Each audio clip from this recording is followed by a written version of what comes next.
नमस्कार, आज की बात में आपका स्वागत है। पाकिस्तान के आर्मी चीफ आसिम मुनीर ने एक बार फिर न्यूक्लियर बम की धमकी दी है। पाकिस्तान के फील्ड मार्शल ने कहा कि पाकिस्तान के पास मिसाइल्स की कमी नहीं है। अगर भारत ने सिंधु नदी पर डैम बनाए तो पाकिस्तान हमला करके डैम तोड़ देगा।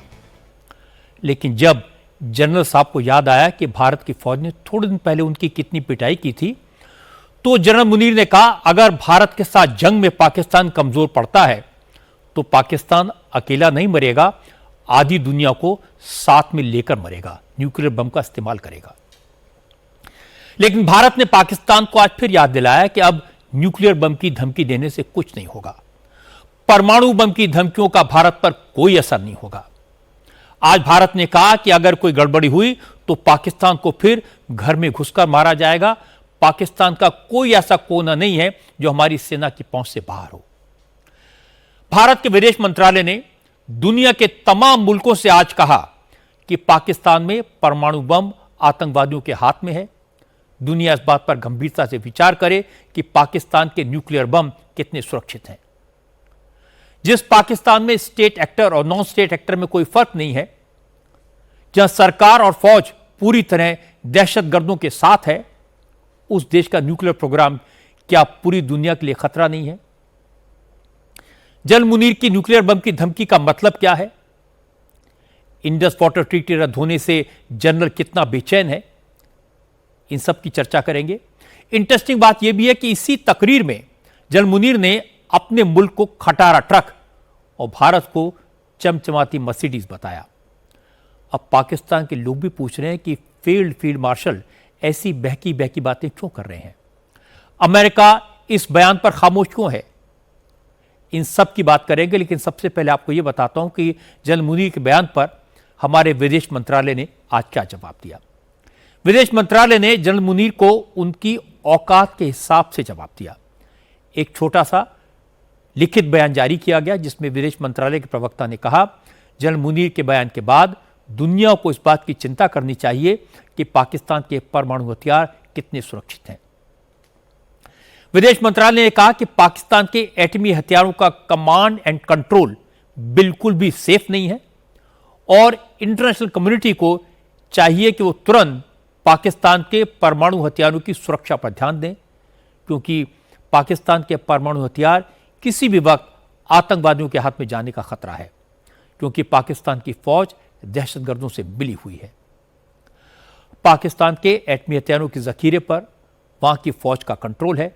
ऐसे में हथियार कभी भी आतंकवादियों के हाथ में पड़ सकते हैं और ये पूरी दुनिया के लिए बहुत खतरनाक होगा। अब बात करते हैं अपने देश की सियासत की।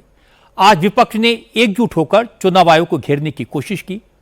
राहुल गांधी की अगुवाई में आज विरोधी दलों के सांसदों ने पार्लियामेंट से इलेक्शन कमीशन के दफ्तर तक मार्च निकालने की कोशिश की। हाथों में तख्तियां लेकर राहुल गांधी, प्रियंका गांधी, अखिलेश यादव, महुआ मोइत्रा, धर्मेंद्र यादव, संजय राउत, अरविंद सावंत जैसे सब जाने पहचाने चेहरे, करीब 200 सांसद नारे लगाते हुए चुनाव आयोग के दफ्तर की तरफ बढ़े। हालांकि दिल्ली पुलिस ने पहले से इस मार्च को रोकने का इंतजाम किया हुआ था, क्योंकि विरोधी दलों ने इस तरह के प्रोटेस्ट का कोई परमिशन नहीं लिया था। विपक्ष के मांग को देखते हुए चुनाव आयोग ने अपोजिशन के 30 नेताओं को इलेक्शन कमीशन में बातचीत के लिए बुलाया, लेकिन विपक्ष के नेता 200 सांसदों के साथ चुनाव आयोग जाना चाहते थे, इसलिए हालात बिगड़े। इसलिए पुलिस ने पार्लियामेंट परिसर के बाहर बैरिकेड लगाकर विपक्षी सांसदों को रोकने की कोशिश की। विरोधी दलों का प्रदर्शन कर्नाटक की वोटर लिस्ट में गड़बड़ी को लेकर हो रहा है, लेकिन हैरानी की बात है कि कर्नाटक की एक लोकसभा सीट पर वोटर लिस्ट में गड़बड़ी के दावे राहुल गांधी ने किए थे। चुनाव आयोग की तरफ से बार बार एफिडेविट मांगे जाने के बाद भी राहुल गांधी शपथ पत्र पर दस्तखत करने को तैयार नहीं है। आज फिर चुनाव आयोग ने राहुल गांधी से हलफनामा देने को कहा। कर्नाटक, महाराष्ट्र और हरियाणा के मुख्य चुनाव अधिकारियों ने राहुल गांधी को नोटिस भेजकर कहा कि उन्होंने जो आरोप लगाए हैं उनको अगर वो सच मानते हैं तो हलफनामे पर साइन करें। चुनाव आयोग ने कहा अगर राहुल गांधी हलफनामे पर साइन करने को राजी नहीं होते तो चुनाव आयोग को बदनाम करने के लिए देश से माफी मांगे। लेकिन राहुल गांधी ने एफिडेविट पर साइन करने से साफ इनकार कर दिया। राहुल ने कहा उन्होंने जो डेटा दिया है वो चुनाव आयोग का ही है, तो फिर वो एफिडेविट क्यों दे? चुनाव आयोग खुद ओथ लेकर कहे कि उसका डेटा सही है। अब बात करते हैं उत्तर प्रदेश की। आज उत्तर प्रदेश के फतेहपुर में एक मकबरे को लेकर हंगामा हुआ। असल में नवाब अब्दुल समद के मकबरे को हिंदू पक्ष के लोग ठाकुर जी का मंदिर बता रहे हैं। उनका दावा है कि मुगल काल में मंदिर को तोड़कर मकबरा बनाया गया। विश्व हिंदू परिषद और बजरंग दल ने आज इस मकबरे के शुद्धिकरण और वहां आरती करने का कार्यक्रम तय किया था। प्रशासन को इस बात की जानकारी थी। प्रशासन ने मकबरे से 3 किलोमीटर दूर बैरिकेड लगा दिए थे।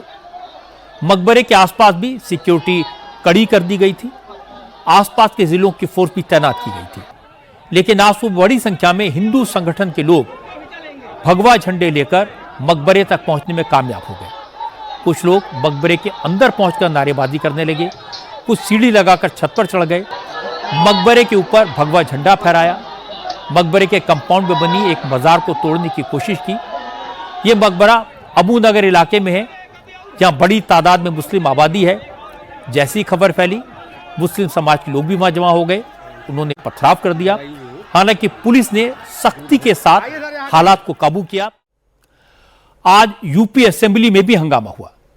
विधानसभा के मॉनसून सेशन की शुरुआत समाजवादी पार्टी के विधायकों के हंगामे से हुई। विधानसभा के बाहर पहले प्रदर्शन हुआ, नारेबाजी हुई। मॉनसून सेशन सिर्फ 4 दिन का है।